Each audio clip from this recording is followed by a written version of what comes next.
I think if you think about what AI ML is, and as you just said, it can learn, I think the lines are going to get blurry.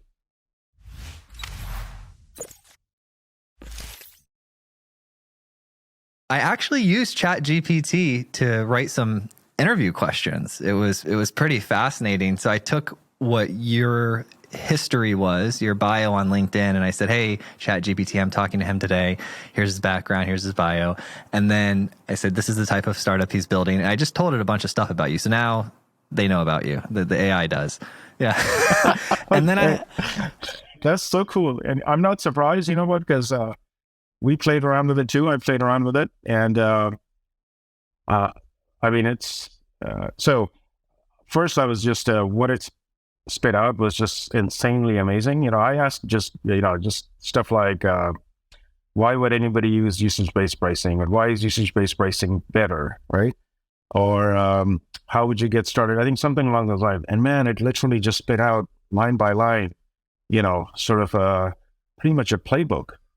So anyways, we can talk about that. But my take is, as exciting and as powerful it is, I have a feeling that they had to be crawling LinkedIn data as a huge source of input into this chat GPT. There's no way an AI engine today can not just bring the right content together, but also formulate it in the way that it's spitting out content.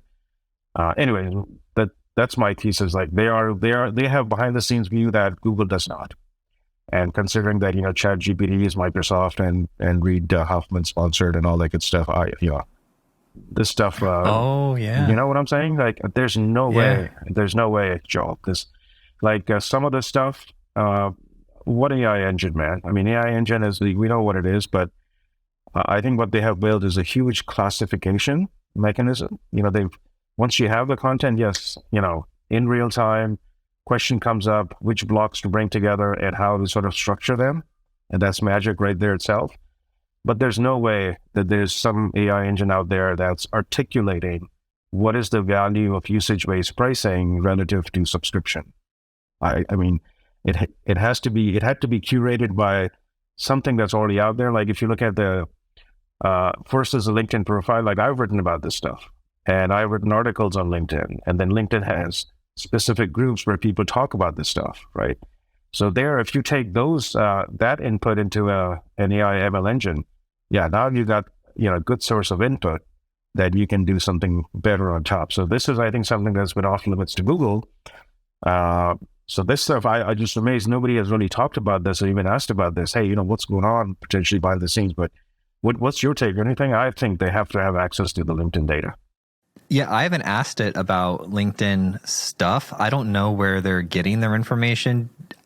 Josh, that's actually a good thing for us to look into is, do they list out the sources of their data, right? Because that I would be really curious to see. And you're exactly right. One of the reasons why Copilot by GitHub is so great is because Microsoft bought GitHub. They used ChatGPT. They trained it on the entirety of the public repos for GitHub.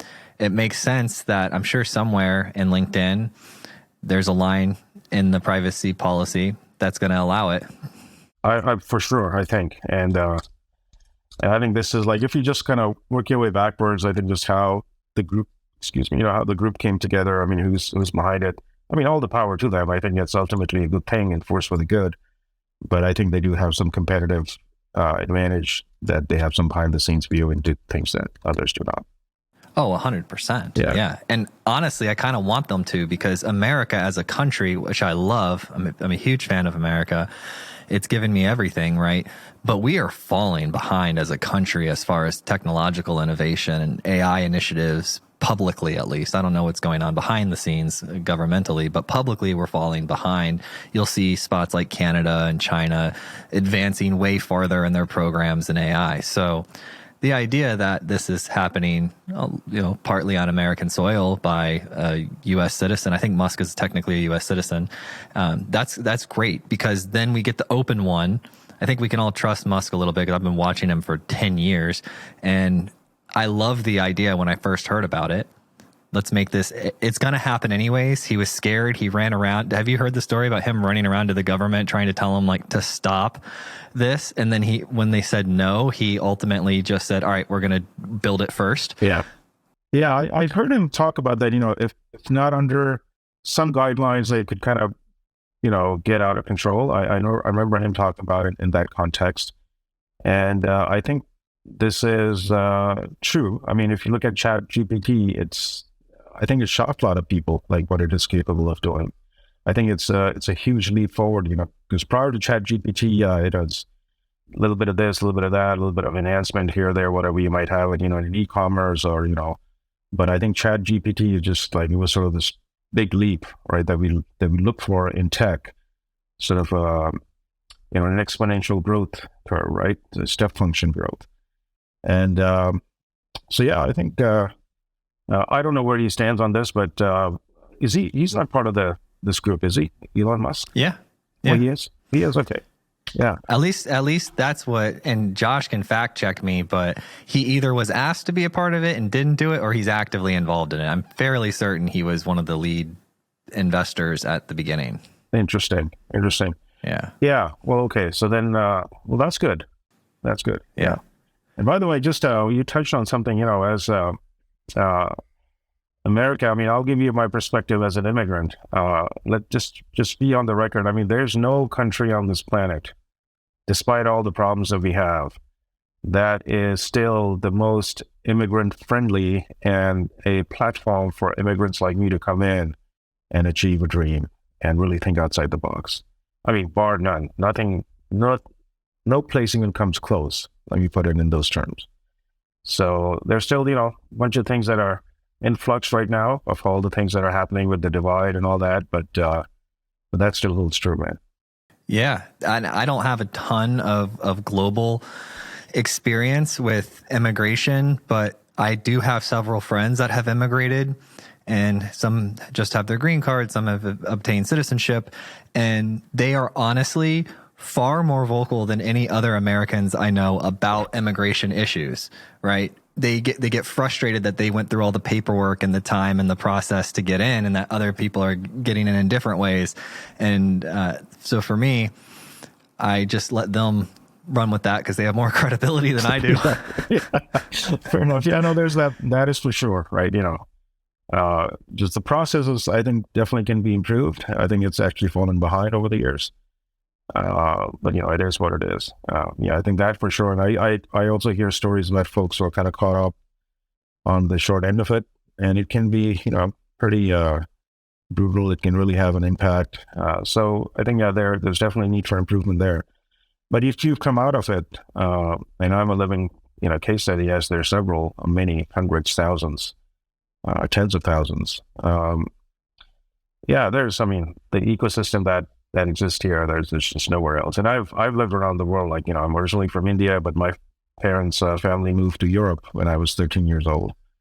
So I finished up my middle school and high school in Holland, in the Netherlands. So I lived there for a few years. And then I came to U.S. when I was ripe age of 18, started my undergrad at Ohio State.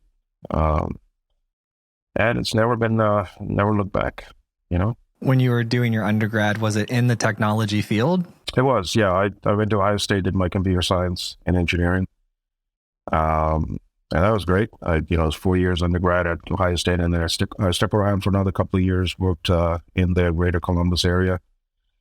And then back in the day, there was a company called SGI, Silicon Graphics, that was a big hot ticket in town in the Bay Area. They're the ones who recruited me out of Ohio, brought me to the San Francisco Bay Area. And that's when sort of my journey started, what got me here. And now you're in usage-based pricing. And so when, AI, for the open AI, that's going to be usage-based, correct? That seems the most logical. Seems to be the most logical. I'd be surprised if it isn't. Let's put it that way. Yeah, particularly for something like AI ML. Do you think that because first of all, do you think it's going to become commoditized, like a race to the bottom for pennies for the ChatGPT technology? I don't think so. I think, to be honest with you, I think there's not enough information for one of the aspects that we just discussed. If they do have a disproportionate competitive advantage. Like if they have exclusive access to something like LinkedIn data, then I don't think it's a race to the bottom. Then they just have a competitive edge. I mean, because I think the wealth of information that today sits in a platform like LinkedIn, I think that leaps and bounds, orders of magnitude different than anything else. Nothing comes close to it. You can go crawl anything else. You're just a minuscule compared to, I think, what LinkedIn has. I think just because it comes pre-formatted, pre-structured in a way that gives you a huge, huge leg up for what ChatGPT and other platforms like ChatGPT would want to do. So if that checks out, then I think it's not a race to the bottom, because I think these folks who are behind ChatGPT and, folks like Reid Hoffman, I think they can hold it up, and everybody else is going to try to play catch up. Do you think Google's going to mine the data it has? Because one quick story about them is I registered on TikTok because I was doing an interview with the CISO there, and it was showing me stuff it thought that men wanted to see. And so I got introduced, even though I didn't like the content, I got introduced to this concept of these short videos, right? Yeah. I hadn't really seen that before. And then I went over into YouTube Shorts, and it knew me so well. So TikTok, even after I tried to tell it, it just didn't know me at all. It kept showing me irrelevant stuff. But I go over to YouTube, and Google's known me for 15 years. Yeah. And they just were showing me things left and right, exactly what I wanted. So now, I look at YouTube, once or twice a week at the shorts, and it's amazing. Yeah. Now they have all that data, right? Yeah. Do you think that they're able to tap into that data and make a competitor to GPT-3? See, here's my take. I think things are going to get interesting. I'll answer that in just a second, but I want to throw out a little bit of just sort of what my lens is, and I'd love to kind of get your feedback, see what you think. See, even before getting into ChatGPT, what has happened over the last 5-10 years, and what collectively we've been calling the FANG set of companies, right? Okay, which is what is Facebook, Apple, Netflix, Google, Alphabet, and Amazon. I think we could reasonably say the FANG has, collectively everything that a human does, you and I, 80% of that interaction, whatever can be captured is being captured by FANG. Okay. As you said, okay, because what is our daily thing? It's Gmail, email, YouTube, TV, content, right? And then professional networks like LinkedIn, and then social networks, Facebook, whatever you have it. So this information is already out there. Now, what I'm seeing is I sort of view within FANG sort of two nexus. You have the camp of Facebook and LinkedIn. I think I put them together because of their Microsoft connection. And then you have Google. And then you have Google and their properties. And I think maybe the holdout, sort of the non-aligned, if you would be the Amazon. Okay. But they have sort of their own things within each one of those two, right? But I can tell you, we can unpack the Amazon aspect of it too, because I spent a few years there, so I can kind of share with you sort of what their thinking is, how they look at the world. It's very different from everybody else in the FANG group. Okay, so this has been going on, and Google clearly had been leading for the 5-10 years, right? It's just unstoppable. I mean, just you look at their revenue and their margin and what they're just printing money hand over fist on the backs of advertising.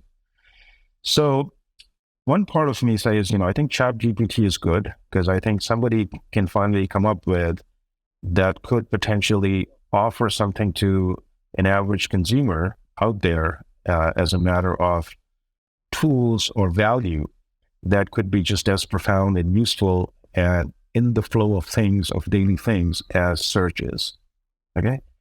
And I think we're just starting to see some examples of this, but it'll be interesting to see where it goes if it sticks, right? So ChatGPT, like you said, they've got my profile. They probably told you, here are the 5 questions to ask me. I mean, that's huge, right? Because otherwise you would have to hire some folks to kind of go do research and, spend some money and do all of that. So there's tremendous value there.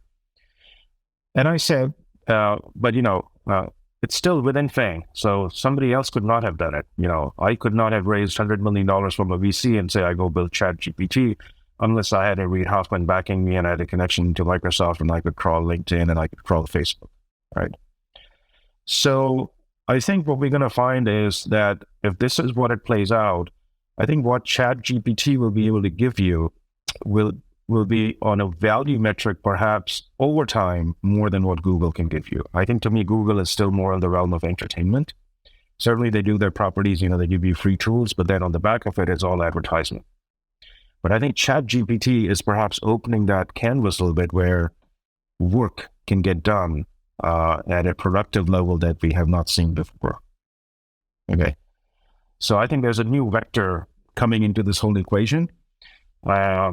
Google has always been doing what you are seeing is, that's sort of their bread and butter. They've been able to connect these vectors, where you spend time on the backs of the cookies, right? Cookie tracking, all that. That's really what's going on. What you just outlined, it's basically that is sort of age-old technology. They've been at it for the last 5-10 years. I feel there's a little bit of pushback coming into that. If you've been reading about, particularly the European Union pushing back on cookies on the browser, what would they call it? Third-party cookies, right? So blocking those.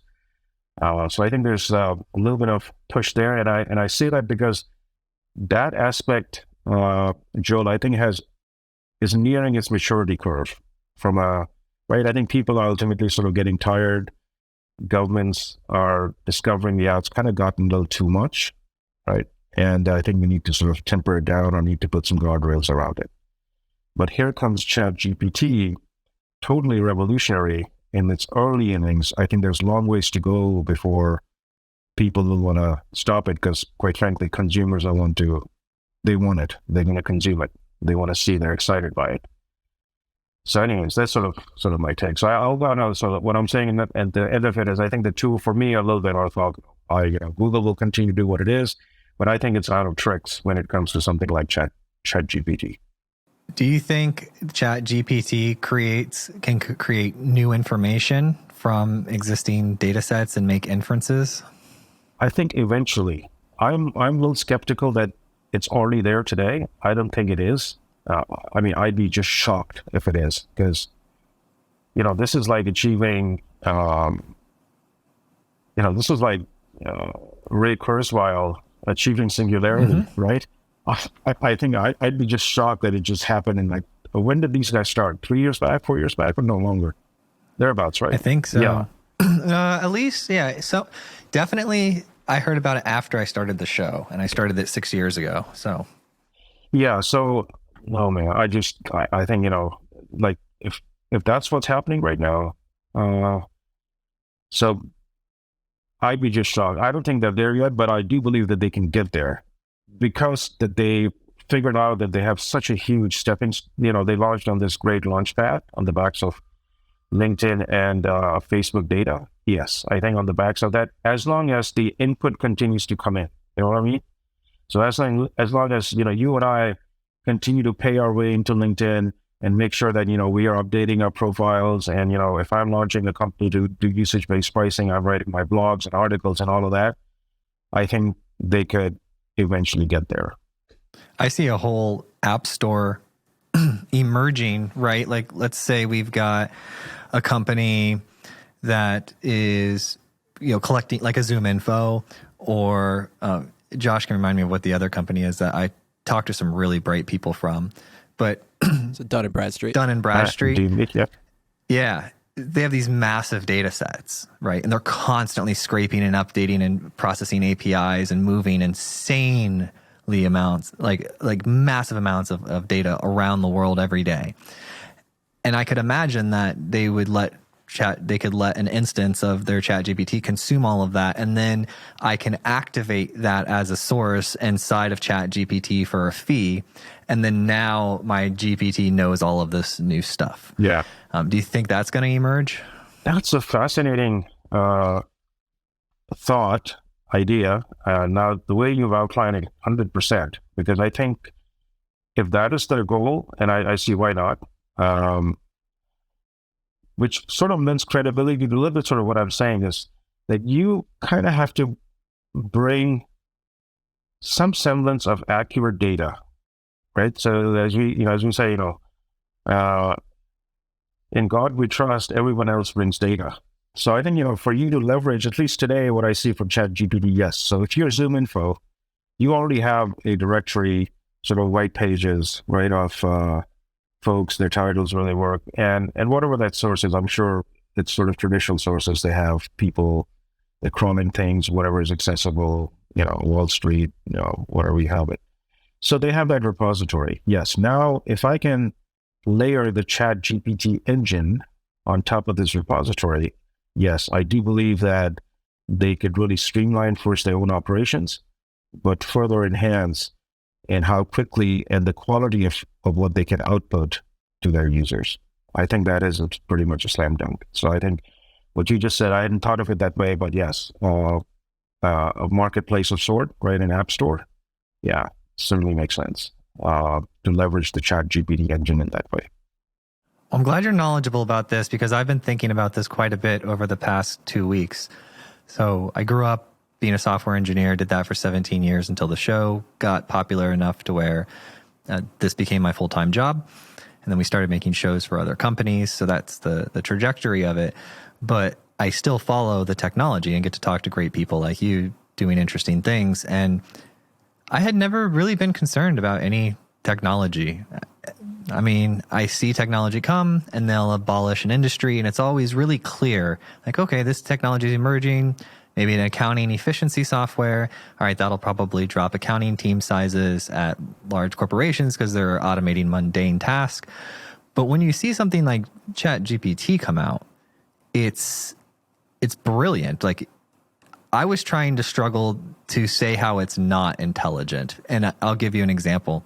I've got kids under the age of 5, right? So I'm really into watching how people learn from a young age recently. And so if you give it information and ask it for conclusions, like, it'll come to conclusions on the information, and then it'll remember it in the future. And then you can talk to it with a lack of context. You can use this and he and that, and it'll figure out who you were talking about previously in the conversation. And so I'm struggling to figure out, if you put the concept of soul aside, like spirit and soul aside, if you put that over there, how is it not just intelligence? See, again, my take is, and maybe, I just have, again, both you and I come from technology backgrounds. So my immediate reaction was, when I look at it, my brain starts to go and starts to unpack it immediately. Okay. Now, yes, I would say I'm not the de facto expert in AI/ML, but I've done a little bit of that. We've all kind of tinkered around with it. So I'm generally aware of what the capabilities are, at least today, where sort of that sits. And one of the things in AI/ML that before ChatGPT came out is, garbage in, garbage out. I mean, if you're just feeding their model garbage data, it's not just suddenly going to give you some kind of insights that, so, and if you look at all the popular AI/ML models that are out there, they basically talk about that, right? So they can do some interesting things in how they connect the dots within that data, but if the data is just garbage, everything else that's going to come out of it is not going to be any better. So that's my understanding of AI/ML, that it is not just, this magical thing, black box that is going to spit out some, euphoria type or, some kind of a utopian aspect. So having said that, my view is this. I think back to sort of your thing of, is it sort of intelligence? I think, Joel, what has happened is, like you said, in the last 5 to 10 years, the base has been created. And what I mean by that is, you and I have divulged everything about us somewhere already. Okay. And I think the missing link was, which I think ChatGPT has brilliantly done, has finally brought it together in a way and made it so that you can now interact with it in a meaningful /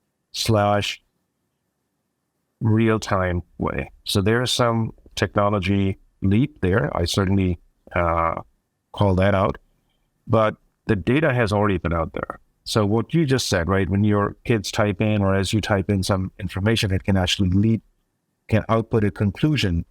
I don't know. My first reaction is that somebody probably has already spoken about that conclusion on some forum in LinkedIn or Facebook or something like that. Okay, somebody has expressed their opinion on this topic. Now, it wasn't exactly in the same words in perhaps what you asked, and it wasn't exactly said in the same words that ChatGPT put it out there for you. But I think the general, sense has been out there. That is what got fed into the model. I don't think the intelligence aspect has quite emerged yet. So that's, you see what I'm saying? I think it's still there. It's there in the repository. And what it's doing is it's brilliantly picking it up at the right time, at the right place, and maybe merging it with other narratives that have been indexed. So it's aware of the context, and it's brilliantly sort of tagging how information is there. I'm losing it sort of in general terms. I'm sure it's doing not more than that, which is what AI/ML is. But I still believe that a lot of it is today just based on stuff that's already been said.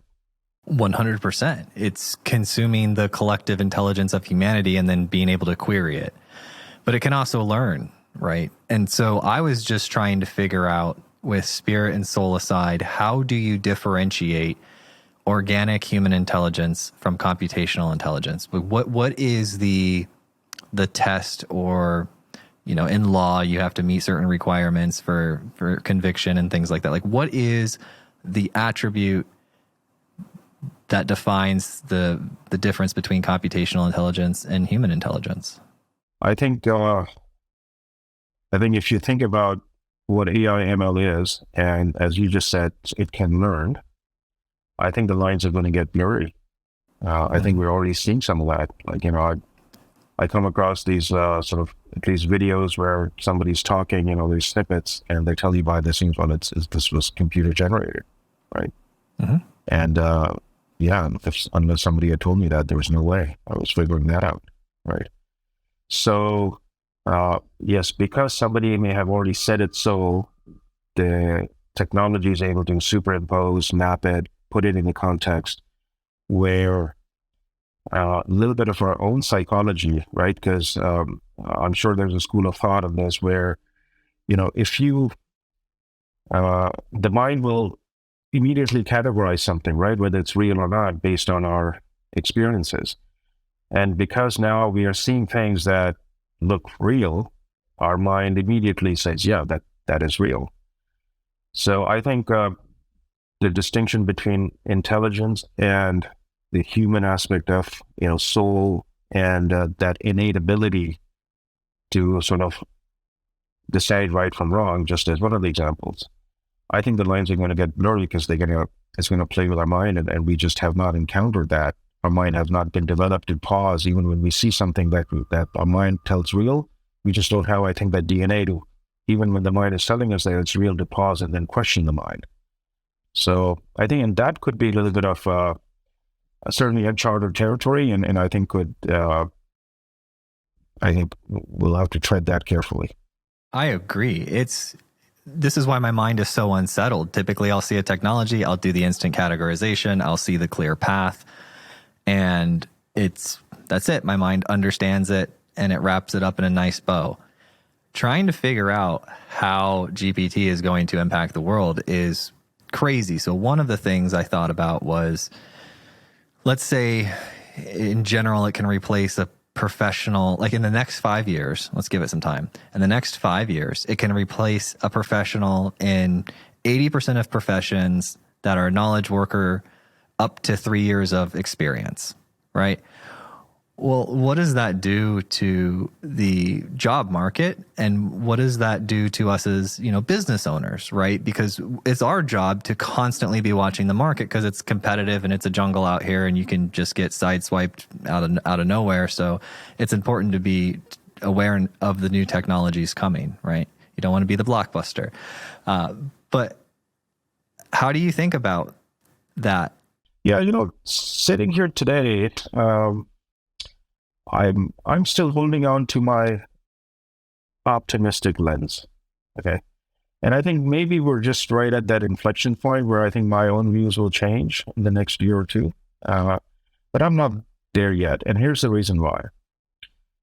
So as you said, look, I've also seen it. I've been around 25 years plus in tech. I've seen waves come and go. I've seen, the bubbles burst and all that. But I think all said and done, if I compare to what life was in the 90s to where we are today, I think by and large, generally, people have benefited from technology. I think it has uplifted all of us. I think you also kind of mentioned that.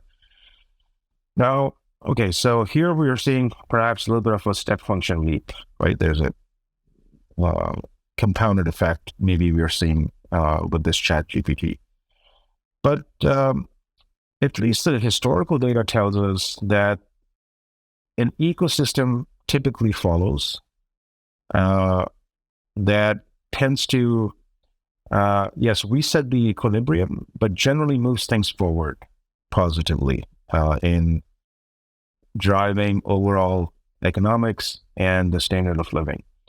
So I wouldn't be able to tell you exactly what that would look like, ChatGPT post. I think if I had that crystal ball, I think that'd be worth something. But I think you may have already alluded to something like that. So you just mentioned that, okay, I foresee an app store emerging on the backs of that. Well, there you go. Okay, if there's an app store emerging on the backs of that, then shouldn't we please for a second pause and say, well, app store emerged on the backs of Apple iPhone, and that drew basically created a whole economy in of itself, gave a lot of people new jobs and things like that. So that is where I hold on to my optimistic lens. Okay. Now, if it happens to be such a compounding effect as we're seeing that there could be, right, where it skips a few steps on the ladder, then there may be a bigger turmoil for that interim period before we settle into that equilibrium. And yes, that could be somewhat challenging. That is exactly my thought. We've always done this, horses, industrial revolutions, all of that, but it was stretched out, right? Now, I believe it could decimate industries overnight or in a quarter. And yes, I 100% agree with you. And I'm a very optimistic person on this. I think ultimately this all ends up really well, right? But I'm curious, and I'm going to ask some more people from maybe like government or policy, somebody that specializes in this, is what do we do when it happens so frequently, so fast that the unemployment happens and is so high because we're waiting for or unless if there's some principle where the ecosystem follows the innovation at the same rate of speed that the innovation occurs. Maybe that's something. I don't know if that's true. I think we are probably seeing that come up. We have talked about it sort of in the abstract so far, right? I think as you mentioned, that was sort of Elon Musk talking about, 5 years, 6 years ago, he said, it could be dangerous. There should be some guardrails. I think we're getting to that juncture. So yes, I think ChatGPT, if you are that one person, as you said, any one of these companies that used to kind of do this, curate this manually, yes, there's an immediate threat and impact.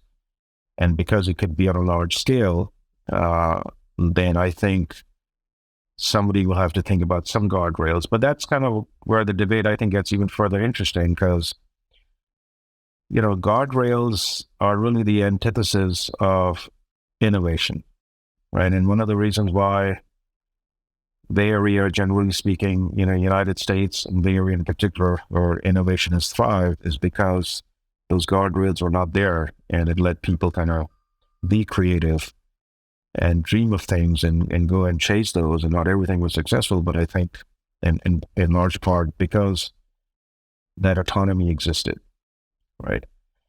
So I think that is a big question. I'm personally of the belief that, free enterprise is the way to go. I think if you bring in government too soon, you can put in basically brakes onto something because, just kind of the fun goes away, right?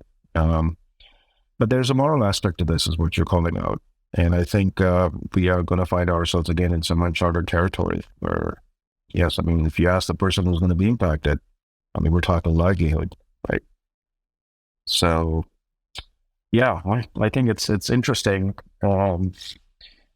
And I think from a moral lens, makes sense to, put some guardrails. It cannot happen too soon because that would just cause a level of unrest that, we have to maintain a certain kind of a peace and quiet and decorum. And that cannot be challenged on the backs of no matter what kind of martial productivity we can get. So that's sort of my thoughts. I agree with you. And this, for me, as I said, I am an optimistic person. I think it's all going to work out and new jobs will come. Just as people were scared that the internet would kill the mail system, it did the exact opposite.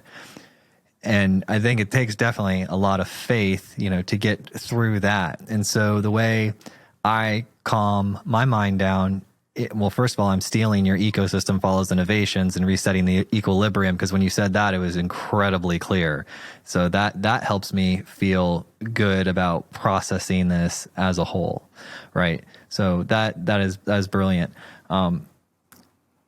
As far as the people and their jobs and all of that, you're exactly right. I don't think government really ever steps in too early. Yeah. they're almost always on a delay. And I do agree, though, if you bring that in and you start forming boards, you're just going to stifle innovation and make everything super, super weird. But yeah, you've given me quite a bit to think about in regards to ChatGPT. I enjoy, you've got a very sharp perspective and it's different than mine. So I like that. Yeah, very cool. Yeah, look, that was just my impression. First, I was just blown away, but my mind went immediately into overdrive. I said, "Man, what's going on here?" Right? So it's not something that's just been dropped from the sky onto our lives. I mean, that you can unpack. I mean, at the end of the day, there is technology, and so yeah, I mean that's sort of my view. I think it'd be worth. I hope somebody takes. I don't know if you might have an opportunity. Yeah, find out. What are the sources behind ChatGPT? Mm-hmm. I think they have something exclusive there. Yeah, they have to. Did you see the one about ChatGPT and the guy is asking him a question and he says, "No, my wife knows this," and it says, "Oh, I guess your wife is right." Have you seen that one? No, I don't see that one. I don't have it exactly off the top of my head, but he's asking it a question. He's like, "No, that's wrong," and he's like, "My wife says so," and then ChatGPT goes, "Well, I guess I'm only trained up to 2021, so I guess your wife is right." And then people, yeah, and I think specifically it was like a question about like what 2 + 2 equals. Oh, okay. And the guy was arguing it was 5 because his wife told him or something. And then GPT's like, "Well, I guess you're right. I guess it is 5." That's right. You don't want to argue there. I know, right? Wow.